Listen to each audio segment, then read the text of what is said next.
हाँ तो प्यार से नमस्कार, स्वागत है अपना स्टडी प्लेटफॉर्म रूस्कोड सेंट्रल प्लेटफॉर्म पर। उम्मीद करूंगा आप लोग स्वस्थ होंगे, मस्त होंगे, जबरदस्त होंगे, फर्स्ट क्लास होंगे। आज की क्लास में आप सबको लेकर आ गए हैं समास पहचानने का शानदार trick. Class 10th, class 8, class 9th, class 12 के लिए, सारे क्लास के लिए आज के जबरदस्त क्लास होने वाली है। और आप सब समास को देखते ही पहचान जाइएगा। आज रामबाण ट्रिक के साथ आप सबको क्लास में समास की क्लियर पूरा कर दिया जाएगा। डिफिनेशन के साथ साथ आपको ट्रिक भी आपको मिलेगा और आप एग्जाम में देखते ही बता दीजिएगा। और आपसे क्लास 10th का कल से आपको बिहार बोर्ड के बच्चों के लिए बहुत ज़्यादा 2025 बोर्ड में आप लोग कल से परीक्षा शुरू होने वाली है। तो कल आपको पता ही है कौन सा विषय का पेपर देना है, और हिंदी का ही शायद है, और हिंदी का पेपर आप सबको आएगा ही यहाँ से क्वेश्चन। तो हिंदी के लिए आप सब अगर तैयार है बच्चों, तो जरूर आप इस वीडियो को पूरा देख के जाइएगा। आपको 6 नंबर क्लास 10 के विद्यार्थी के लिए मिलने जा रहा है। तो चलिए देर ना करते हैं, स्टार्ट करते हैं। समास पहचानने का शानदार ट्रिक क्लास 8 से लेकर क्लास 12 तक, 8 में पढ़ रहे हैं उसके लिए भी है, 9th में पढ़ रहे हैं उसके लिए भी है, 10th में, 11th के लिए, 12th के लिए बच्चों की पूरा तरह से आज की क्लास में खत्म। चलिए समास डिफिनेशन जान जाते हैं, परिभाषा जान जाते हैं। किसे कहते हैं समास? कहते हैं संक्षिप्तीकरण को समास कहते हैं बच्चों। समास जो है एक संक्षिप्त में लिखा जाता है, उसे समास कहते हैं हम सब। ठीक है। दूसरी डिफिनेशन है, स्टार देकर लिखिएगा, दो या दो से अधिक शब्दों को परस्पर संबंध बनाने वालों को हम लोग, बताने वालों को समास कहते हैं। या दो से अधिक, दो या दो से अधिक वर्णों को मिलने पर जो शब्द बनता है, मिलने पर परस्पर जो एक संधि बनता है। अब जब दो या दो से अधिक शब्द मिलता है तो एक समास बनता है। तो संधि में अलग है डिफिनेशन, बस उसमें वर्णों का हो जाएगा, दो या दो से अधिक वर्णों का मेल, और हमारा समास में हो जाएगा दो या दो से अधिक शब्दों का मेल।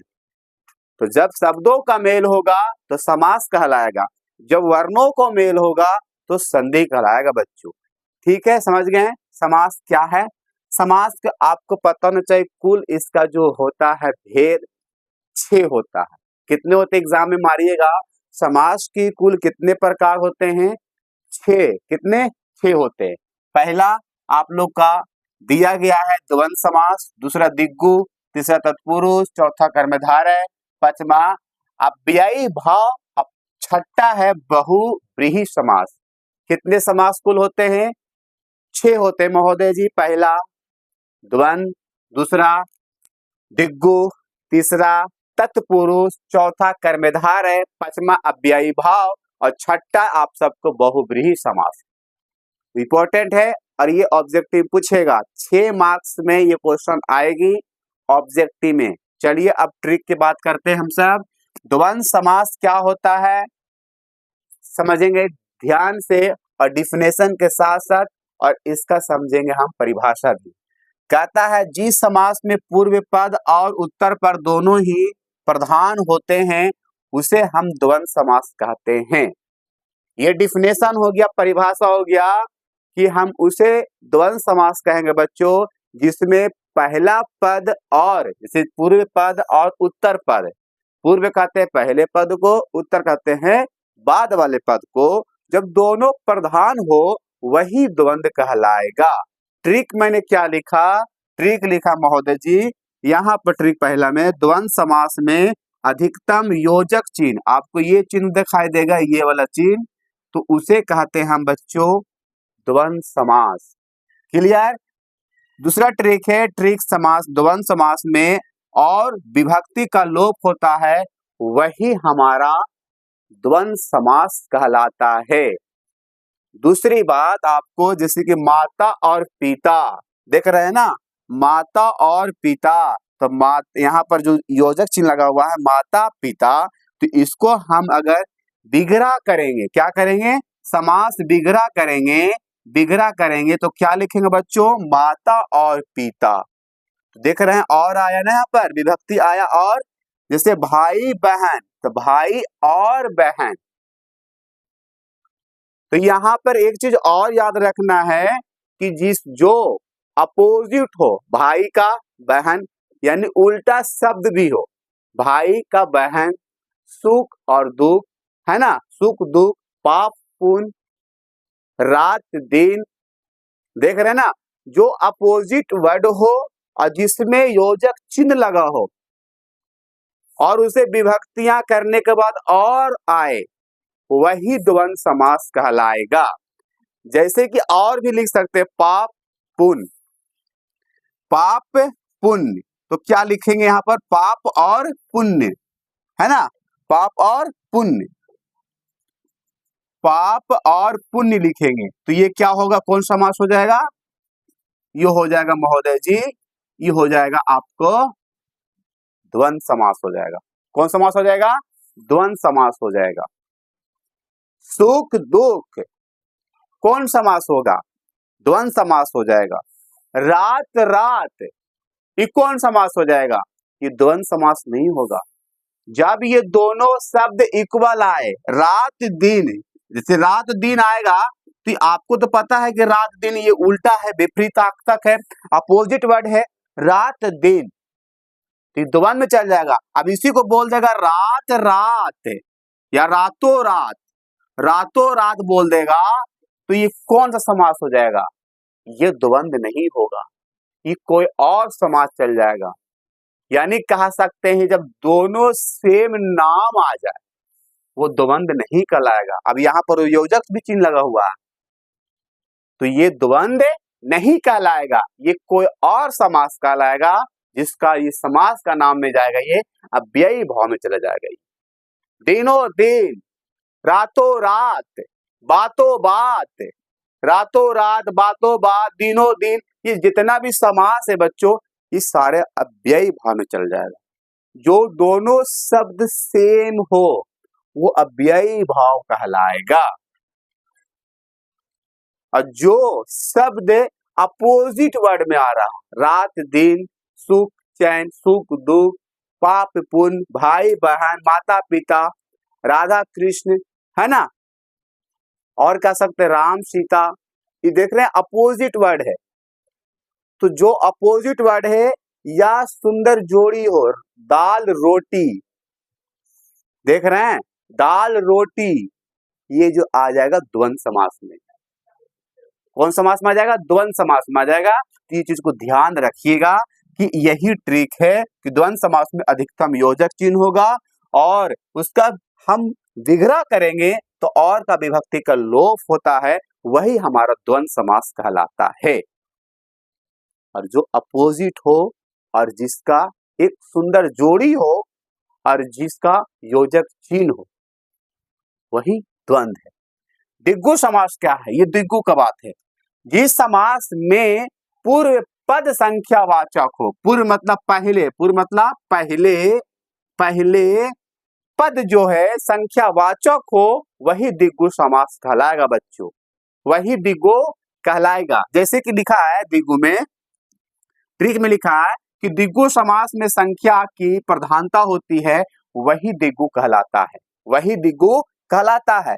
जैसे नौ रत्न, नौ रत्न, नौ रत्नों का समूह अब यहाँ पर विग्रह करेंगे, 9 प्लस रत्न, 9 प्लस रत्न, तो क्या लिखाया, 9 क्या है, एक तरह से संख्या है। 7 दीप, 7 दीपों का समूह, तो 7 यहाँ पर विग्रह करेंगे इसको हम, तो 7 आया, तो 7 क्या है, एक डिजिट है, एक नंबर है, एक संख्या है, उसे कहते हैं हम दिग्गु वाचक, दिग्गु समास कहेंगे। त्रिभुवन, 3 भुवनों का समूह। चतुर्भुज, 4 भुजों का समूह। संख्या आया अठन्नी, चमन्नी, समझ रहे हैं ना, तो ये सारे चौमासा, तिमाही, चौराहा, 4 राहों की जो राह होती है, रास्ता होती है, उसमें 4 आया, एक डिजिट आया, एक नंबर आया, एक संख्या आया, वही दिग्गु कहलाएगा बच्चों। हमें विग्रह करना होगा, विग्रह करके देखना होगा इसमें क्या छिपा हुआ, क्या लोप है, उसके बाद हमें पता करना होगा कि ये रियल में दिग्गु है। तो जिसमें संख्या का प्रधानता हो वही द्विगु होगा, और जिसमें द्वंद्व की बात करे जाए, जिसमें अधिकतम योजक चिन्ह दिखाई दे और एक अपोजिट वर्ड दिखाई दे, एक सुंदर जोड़ी दिखाई दे, वही हमारा द्वंद्व होगा। आज सेम नाम दिखाई दे, बातों बात, रातों रात, दिनों दिन, ये बच्चों आपको कहलाएगा अव्ययी भाव। तो आगे लेके आते हैं दो समास और। पहला समास आप लेके आते हैं कर्मधारय और आपको अव्ययी भाव। जब तक बनी रही वीडियो में। हाँ तो डियर, आप सबको लेकर आ गए दूसरा समास, जिसका नाम है आप लोग का आगे कर्मधारय और अव्ययी भाव। मैंने बताया द्वंद्व और दूसरा बताया द्विगु, जस्ट बताया, आप सबको लिख कर लाया हूं। अब आ गए हैं अव्ययी भाव और आप कर्मधारय। कर्मधारय समास क्या होता है, इसका डिफिनेशन क्या है और इसका ट्रिक क्या है बच्चों, ध्यान से समझेंगे और ध्यान से देखेंगे भी वीडियो को। जिस समास में पूर्व पद विशेषण और उत्तर विशेष से हो, पूर्व पद मतलब पहला विशेषण बताया जाए, उत्तर पद उसमें विशेष से हो, उसमें गुण हो, क्या हो, गुण हो, है ना, उसे हम लोग कर्मधारय समास कहेंगे बच्चों। ट्रिक है, विशेषता बताने वाले समास को हम लोग कर्मधारय समास कहते हैं। जो विशेषता बताता है वही समास कर्मधारय समास कहलाएगा। जैसे कि एग्जांपल में काली मिर्च दिया है, मिर्च है जो काली है, यहाँ पर गुण बताया गया है, मिर्च जो है विशेषता बताया है कि मिर्च कैसा है तो काली, लाल मिर्च, मिर्च कैसा है तो लाल है। उजला शर्ट, शर्ट कैसा है तो उजला है। पीला शर्ट, शर्ट कैसा है तो पीला है। तो उसमें गुण है, उसमें विशेषता है, उसमें विशेषण है। विशेषण का डिफिनेशन जानते हैं ना, जिसमें गुण और अवस्था का बोध कराता है उसे हम लोग क्या कहते हैं, विशेषण कहते हैं ना। तो उसमें यही पर बात आ रहा है, नील कमल, कमल जो है नीला है, कमल है जो नीला है। नील आंख, नीला आंख है उसका। नील गाय, गाय कैसा है तो नीला है। ये विशेषता है, ये विशेषता है इसमें, इसीलिए ये कर्मधारय है। क्या है, कर्मधारय है। चंद्रमुखी, जिसका चंद्र के जैसा मुख हो। देख बोलते हैं ना किसी बच्चों को, यार इसका मुख तो एकदम चंद्र के समान है, चंद्रमुखी है, इसका मुंह जो है ना चंद्र के दम जैसा है। तो मुंह किसका विशेषता बताया जा रहा है यहाँ पर, चंद्र का। इसमें कर्मधारय समास कहलाएगा।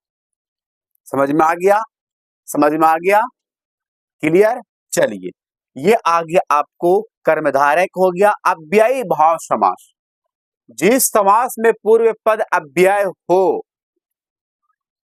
वही अव्ययी भाव समास कहलाएगा। ट्रिक क्या है, प्रत्येक उपसर्ग वाला शब्द अव्ययी भाव समास कहलाएगा बच्चों। उपसर्ग किसे कहते हैं पता ही है, कि जो शब्दांश के पहले जो शब्द लगा रहता है, मूल शब्द लगा रहता है, उसे हम उपसर्ग कहते हैं। क्या कहते हैं, उपसर्ग कहते हैं। तो यहां पर लगा यथा संभव, संभव में क्या लगा हुआ, यथा। आजीवन, जीवन में क्या लगा हुआ, आ लगा हुआ है, ये उपसर्ग लगा हुआ। प्रतिदिन, दिन में क्या लगा हुआ, प्रति लगा हुआ है। प्रति मास, मास में क्या लगा था, प्रति मास लगा हुआ। यथा संभव, ये भी आपको दो आ गया, है ना। तो ये आपका इस समय होगा, यथा समय होता है यहाँ पर, यथा समय, क्लियर। तो ये जिसमें उपसर्ग लगा हो वही अव्यय कहलाएगा। अब यहाँ पर रातों रात, जो दोनों सेम नाम आएगा वो भी अव्यय होगा। बातों बात, ये भी अव्यय भाव होगा। दिनों दिन, ये भी आपका अव्यय भाव होगा। तो रातों रात भी रहे तो ये अव्ययी भाव, दिनों दिन रहे ये भी अव्ययी भाव होगा। बातों बात रहे बच्चों, ये भी आपका अव्ययी भाव हो जाएगा। सेम शब्द का विलोपन हो या तो योजक के साथ आए, वही हमारा अव्ययी भाव समास कहलाएगा। क्लियर। तो समझ में आ गया, कर्मधारय में जिसमें विशेषता की चर्चा किया गया हो वो कर्मधारय हो जाएगा, और दूसरी जिसमें अव्यय हो, जिसमें उपसर्ग लगा हो शब्दांश के पहले, वो अव्ययी भाव समास कहलाएगा।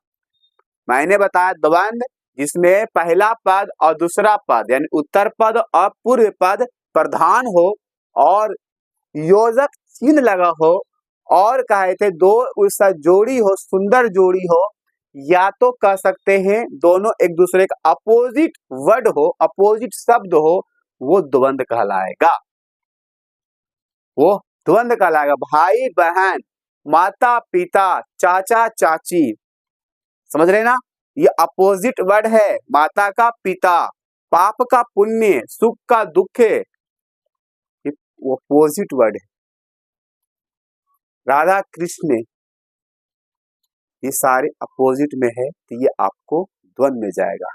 डिगु मैंने बताया था जिसमें पूर्व पद पहला पद संख्यावाचक हो, संख्या दिखाई दे, डिजिट दिखाई दे, नंबर दिखाई दे, वही हमारा द्विगु समास कहलाएगा। तो 4 समास क्लियर हो गया। तो वीडियो को आप लोग लाइक कर लीजिए। आप वीडियो पर नए हैं और मस्ती से देख रहे वीडियो को, तो जरूर वीडियो को चैनल को सब्सक्राइब करके बेल और आइकन दबा दीजिए, जिससे आपको प्यारा प्यारा ट्रिक के साथ आपको ग्रामर मिलता रहे और आप सबको क्या आप लेकर आए 2 गो समास। पहला बहुब्रीहि, आप आगे तत्पुरुष, आप लिख रहे हैं आपको आगे, आप समास के लेकर आगे हैं 4 के बाद 5वां और 6वां। अब ये समास अंतिम है और आप पूरा समास को बढ़िया से जानकारी ले लिए हैं, 4 समास तक आपको पता हो गया। तो अब आगे हैं बहुब्रीहि और तत्पुरुष, जो कि ये अंतिम समास है। आप लोग को 5वां और 6वां जानेंगे बढ़िया से। बहुब्रीहि समास क्या कहते हैं? जिस समास में दोनों पदों के माध्यम से एक विशेष तीसरा अर्थ का बोध होता है, वही बहुब्रीहि समास होगा। पहला पद और दूसरा पद भी आप लोग को विशेषता होगा, उसमें प्रधानता होगा, लेकिन अदरवाइज अर्थ किसका बताएगा? तीसरे का बताएगा अर्थ, वही बहुब्रीहि कहलाएगा। जैसे कि देखा जाए बच्चों, दशानन, 10 मुख है जिनका, वो रावण है। यहाँ पर रावण की एक तीसरा नाम दिया गया, 2 हो गया 10 मुख। भाई साहब 10 मुख था किसका? रावण की था। तीसरा इंसान के यहाँ पर विशेषता बताया गया, तीसरा यहाँ पर महापुरुष का एक चर्चा किया गया। तो ये कौन सा समास हो जाएगा? बहुब्रीहि। उसके अदरवाइज किसी का 10 मुख नहीं था, रावण के ही था। तो रावण की यहाँ पर तीसरा अर्थ दिया गया है, विशेषता बताया गया। नीलकंठ है, नीलाकंठ है, इनका था नीलकंठ, शिव जी का था, भोलेनाथ का था, शंकर भगवान का था नीलाकंठ। तो यहाँ पर शिव जी का यहाँ पर चर्चा किया गया, विशेषता बताया गया, अर्थ दिया गया, वही हमारा बहुब्रीहि समास कहलाएगा। लंबोदर, लंबा हो उदर जिसका, अर्थात गणेश जी का, लंबा हो उदर गणेश जी का। बिना पानी, बिना पानी, बिना पानी, जिसके हाथ में बीना हो, जिसके हाथ में बीना हो, कौन है? तो यहाँ पर माता सरस्वती, माता सरस्वती, इन्हीं के हाथ में बीना है और किसी देवी के हाथ में बीना नहीं है बच्चों। तो माता सरस्वती के हाथ में बीना है, इसीलिए कह सकते हैं ये बहुब्रीहि समास में हो जाएगा। गिरधर, चक्रवाणी, चक्रवाणी जिसके हाथ में चक्र हो, अर्थात कृष्ण भगवान के हाथ में चक्र था। त्रिशूल, तो आ गया दिग्गुम आ जाएगा ना। चक्रवाणी जिसके हाथ में चक्र हो, किसके हाथ में चक्र था? कृष्ण भगवान के हाथ में चक्र। पीताम्बर जिसका पीला है वस्त्र, वो हमारा बहुब्रीहि समास में। इनके जो पीला वस्त्र पहनते हैं हमारे विष्णु भगवान, उनका हो गया यहाँ पर विशेषता, उनका हो गया विशेषता, वो हो जाएगा हमारा बहुब्रीहि समास। तत्पुरुष समास, जिस समास में पूर्व पद गुण तथा उत्तर पद प्रधान हो, तत्पुरुष समास कहलाता है। ट्रिक है बच्चों, तत्पुरुष समास में कारक का चिन्ह लोप होता है, वही हमारा तत्पुरुष समास कहलाता है। रसोई घर, रसोई के लिए घर, कारक का चिन्ह तो पता होना चाहिए, कर्ता ने कर्ता ने कर्म को करण से संप्रदान के लिए अपदान से